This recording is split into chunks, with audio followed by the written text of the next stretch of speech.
Bon alors attention, la théorie que je vais critiquer aujourd'hui n'est rien d'autre que la Dream Theory elle-même. Ah ouais, moi quand je critique, je critique.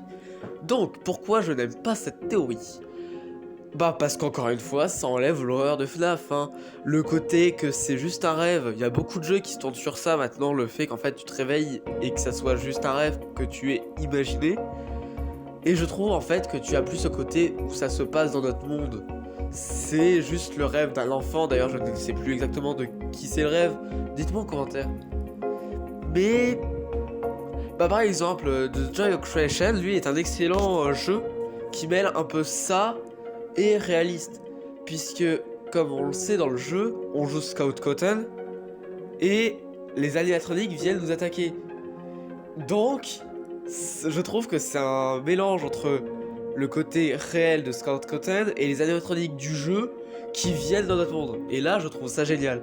Mais le fait de dire que toute l'histoire de FNAF n'est qu'une histoire inventée, bon, je sais que c'est le cas, hein, pas la peine de me dire en commentaire « Ouais, mais c'est Scout Cotton qui a inventé l'histoire !»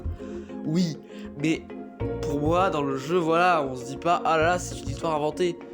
Donc voilà. Dites-moi en commentaire ce que vous en pensez, vous, de cette théorie. Et dites-moi d'autres théories que vous aimeriez que je critique encore en commentaire. Abonnez-vous! Si vous êtes le 100e abonné, vous aurez le privilège d'être le 100e abonné de cette chaîne, en fait.